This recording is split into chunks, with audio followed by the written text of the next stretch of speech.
Hello everyone and welcome back to another video. Today I am going to be reviewing a cozy mystery that I read, actually mostly in one sitting, and wanted to discuss.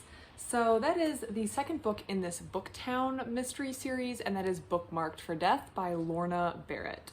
So she had the first book in the series, which I've already reviewed, Murder is Binding, I believe it is, and I already reviewed that one and I had some serious issues, mostly with the things that got through the editorial staff that I was not pleased with, but I really liked the setting, so I decided to continue reading the series to see if the author kind of learned from her mistakes and moved on. Which I'm happy to report there's none of those serious editorial blunders in this book, but I still did have some complaints with this book.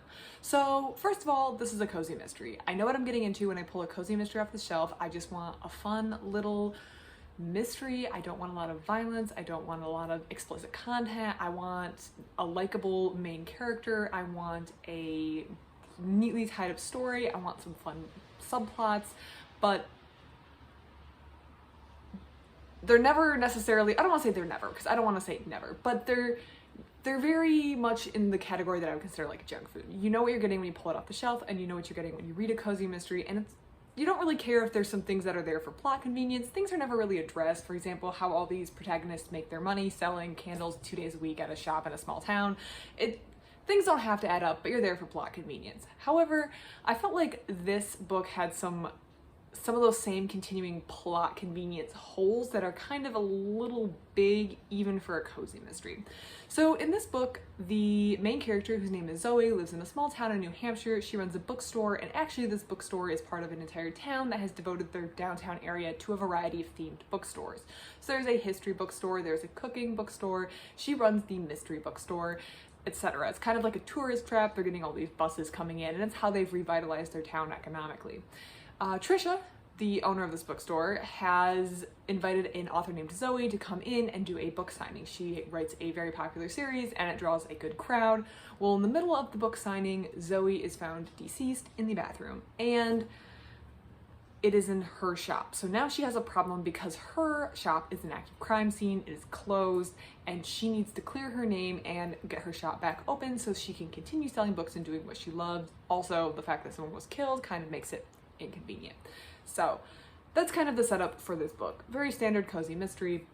That's it. The couple of complaints I have. I'm gonna start with the first one, which is I don't think the main character is a very likable person. I don't think she's very nice, to be honest, which is fine. The main character of a book doesn't have to be likable or even nice. There's plenty of books where this is well done, where the character isn't nice, but it's still a good story because the main character doesn't always have to be the good guy. However, this is a cozy mystery, and I know what I want when I read a cozy mystery, and that is a likable, middle-aged female protagonist living her best life, possibly post-divorce, doing something in a small town that's not really financially feasible, but it is for plot convenience. So this ticks all of them except for the likability. She just isn't a nice person in my mind. She always has like this running internal dialogue that isn't very nice. She's not very nice to other people. She's very, very particular and cruel about other people's looks, which I'm just not a fan of. I don't know. People are different, but I do not ever want to trash someone for the way they look, and I usually don't have a running commentary on things like people's weight or the kind of clothes they wear unless it is very out there and outlandish. I'm probably not gonna like think negatively. She seems very cruel for very superficial reasons in her head in this book, which would be fine if it wasn't a cozy mystery that I was trying to get absorbed in. Second of all, usually in cozy mysteries, or maybe not usually, you're always working with an amateur sleuth. Usually you're working with an amateur sleuth. So she's not associated with traditional law enforcement. I say she because it's also usually a woman. And so there's either a lack of police presence, maybe the sleuth knows more than the police does because of certain mitigating circumstances, or the police is somehow hostile to her, they think she's a problem, or they're underfunded, or what have you. So that sets up the need in cozy mysteries to create a conflict between law enforcement and our sleuth, even just some sort of animosity or suspicion or distrust, or there's some reason the police can't figure this out. Usually it's kind of low-key written off, again, plot convenience, like this is a police department, you think they maybe should be able to do something about this at least once in a while, but you can't have the sleuth solve the mystery if law enforcement does it for you, so they kind of write that out. In this book, though, the sheriff, whose name is Wendy Adams, has a tiff with Trisha, the main character of this book, but I do not find their argument convincing. I think it is kind of cruel the way the sheriff is treated, and 3, I think it's very unfair to the author. So we'll start with, I don't find it convincing. The first book in this series is Murder is Binding, I believe. I'm remembering that title correctly. And in it, Trisha goes and gets dinner to discuss something with a man who later turns out to be the killer. So she goes and gets dinner with something. We are talking about 40-year-old women. It comes out very clear that he's a bad guy. He killed someone. There's a car wreck, and he's not good. He was known to kind of be very scammy, especially of women in the town, it comes to find out. And Wendy Adams was one of the people being scammed, and the author makes it clear that she obviously got sucked into this because she was plain and overweight, which I feel like was not a relevant comment. And 2, you're talking about a grown adult woman who is competent enough to hold a sheriff position in a town. Even if she is plain and overweight, she has plenty of things going for her in her life, her career being one of them, and I don't think she's dumb enough to realize she could have gotten hooked. She could have thought that maybe this guy had a genuine interest in dating her. But then once realizing things come to light, I feel like most rational, but especially a woman in a public office, woman would have come to realize this man was scamming her. She could have been hurt. She could have been upset. It could have been very frustrating. But it's played off as the fact that the sheriff thinks that Trisha was stealing her boyfriend. This is like 7th grade bullshit. Like, this does not, what? I can see hurt, I can see annoyance, I can see, there's something else that comes up a little bit later that I'll talk about, which is like the town really didn't have a crime problem before this. And like, I can see her as being annoyed that this new character, after this new character came to town, there's all these murders, which is another thing in cozy mysteries. Why is the main character always there with all the murders? Oh, we have a little friend. Hello, Kyle. But that little tiff and the reason, then everyone's nasty to the sheriff or angry with the sheriff.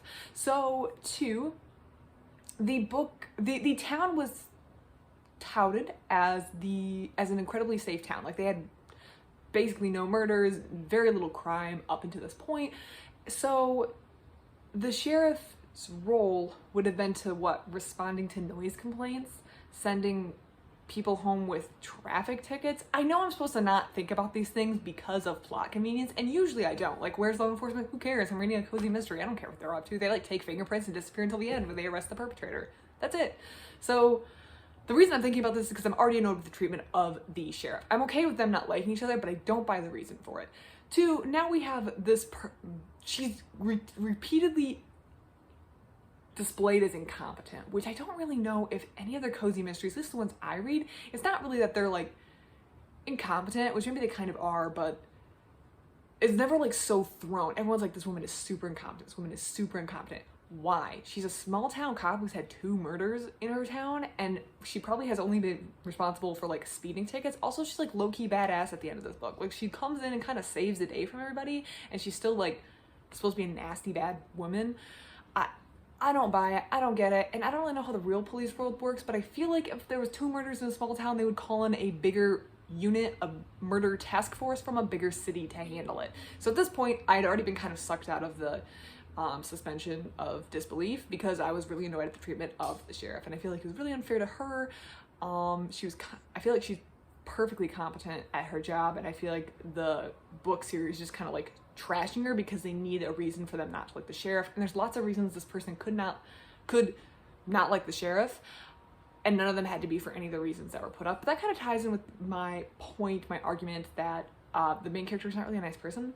And I'm reading a cozy mystery because I want something warm and fuzzy, but also there might be a murder, so not really a great combination.